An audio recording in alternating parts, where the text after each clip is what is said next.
Assalamualaikum warahmatullahi wabarakatuh.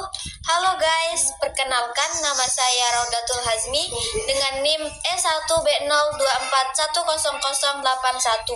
Saya merupakan mahasiswi program studi Pendidikan Pancasila dan Kewarganegaraan, Fakultas Keguruan dan Ilmu Pendidikan Universitas Mataram.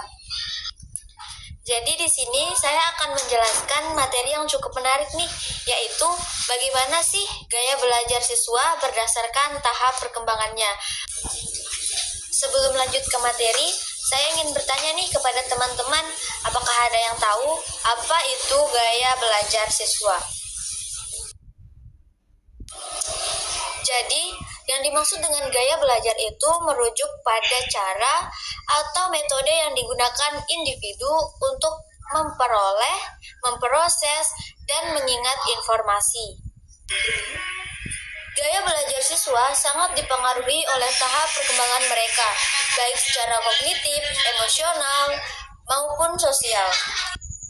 Nah, setelah teman-teman tahu apa itu gaya belajar, kira-kira teman-teman tahu nggak ada berapa tahap sih gaya belajar itu?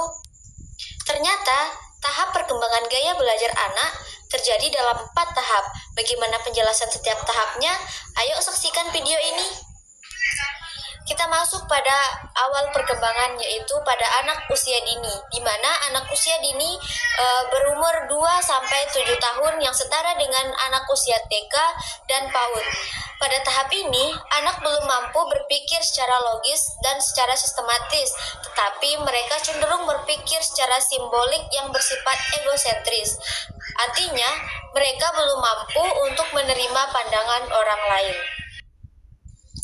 Nah, gaya belajar seperti apa sih yang cocok diterapkan pada anak usia dini?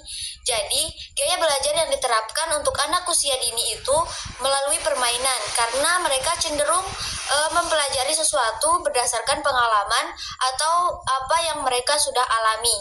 Dengan menggunakan permainan, mereka akan lebih mudah mengerti, contohnya seperti bermain pasir, menyusun balok, atau menghitung menggunakan kelereng.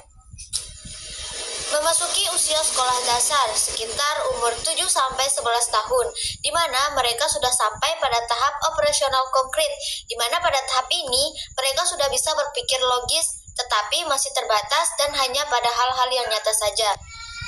Mereka sudah bisa mengklasifikasikan objek, memahami konsep seperti panjang, volume, dan bilangan, tetapi mereka belum bisa berpikir abstrak. Kegiatan belajar yang efektif untuk tahapan ini yaitu dengan menggunakan alat peraga, eksperimen sederhana, latihan soal, atau dengan cerita-cerita yang dikaitkan dengan kehidupan sehari-hari. Tahapan selanjutnya yang akan kita bahas yaitu pada usia 12 sampai dengan 15 tahun atau setara dengan jenjang SMP. Pada tahap ini mereka sudah berada pada tahap operasional formal, di mana mereka sudah bisa berpikir abstrak secara logis dan kompleks.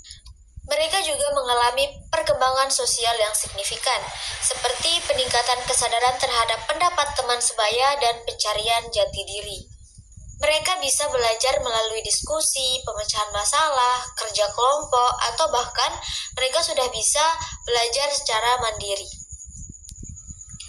Tahapan yang terakhir yang akan kita bahas yaitu tahap remaja akhir, di mana mereka sudah berusia 16 sampai dengan 18 tahun.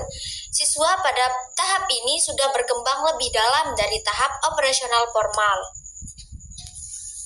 Mereka sudah bisa berpikir sistematis, logis, dan bisa mempertimbangkan banyak pendapat dalam satu waktu.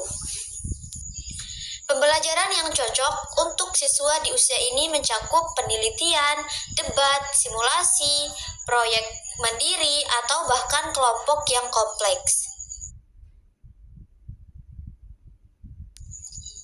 Terima kasih sudah menonton. Semoga penjelasan tadi bisa menambah wawasan teman-teman ya.